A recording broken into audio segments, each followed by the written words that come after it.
Eh bien salut à toutes et à tous, c'est Rusty. Aujourd'hui on se retrouve pour une petite vidéo sur le nouveau Peugeot Rifter de 2020. Le voilà, il est magnifique.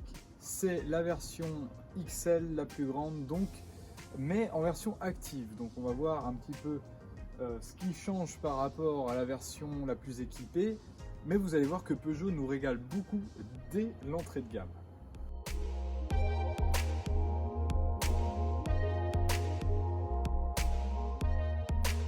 Donc comme tout ludospace qui se respecte, les rangements sont de sortie. On a un rangement au-dessus du volant qui permet de placer son smartphone entre autres.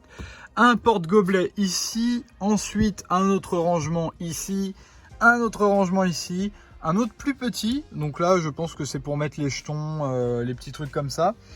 Ici on retrouve encore des porte-gobelets, encore un rangement, une boîte à gants complète, avec la prise auxiliaire pour brancher son MP3. Encore un rangement ici et encore une boîte à gants.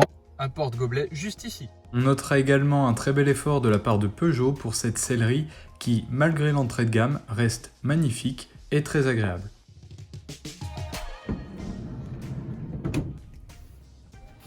Et c'est à l'arrière que le Peugeot Rifter démontre son efficacité hors norme, avec donc 3 sièges qui peuvent être décrits comme indépendants. Alors bien évidemment il n'y en a qu'un qui bascule seul dans cette déclinaison, mais on a 3 vraies places assises, c'est ça que j'entendais par indépendant, ce qui est très intéressant, mais en même temps attendu dans ce type de catégorie de véhicule. Alors concrètement, niveau place assise, on a de la place aux genoux, c'est vraiment très agréable. Et forcément à la tête, vous l'aurez compris, le ludospace est fait pour vous. Et oui, ce coffre est tellement grand que vous pouvez même mettre des humains. Plus sérieusement, trêve de plaisanterie, tout ce que vous voulez, ce coffre est gigantesque. Alors forcément, comme c'est la version large, qui veut dire qu'on peut les avoir aussi avec les sièges supplémentaires.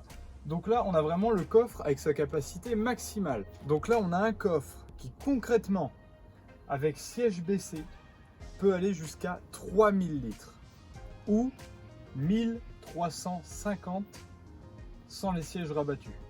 Mais tout ça jusqu'au plafond, ce qui est gigantesque. Je dis ça, je dis rien. Pour le Rifter de cet essai, c'est un moteur PureTech 110 à boîte 6 rapports que je vais vous montrer de suite. Comme vous pouvez le constater, alors le moteur n'est pas très propre, veuillez me l'excuser. On a, pour un ludospace de 2020, je tiens vraiment à le préciser, une accessibilité au moteur qui est incroyable. Même moi, qui est habitué à voir des véhicules neufs, que ce soit avec ou sans permis, donc toute gamme confondue, je n'ai jamais vu une accessibilité aussi bonne. Là, c'est-à-dire qu'on a un véhicule qui, en cas de maintenance, n'est pas compliqué à réparer ou à entretenir soi-même.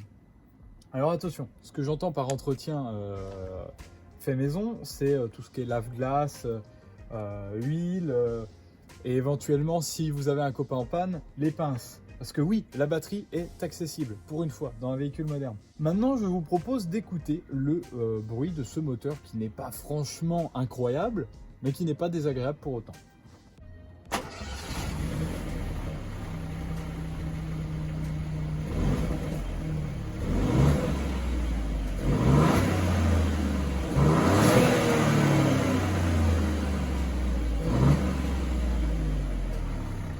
En conclusion, je dirais que le véhicule testé, le Rifter long, la version longue mais active, donc la version entrée de gamme, à partir de 24 450 €. Pour ce qui est de mon avis personnel, alors désolé, pas de test routier, c'est pas mon véhicule, donc ça va être très compliqué, il n'y en aura pas tout simplement.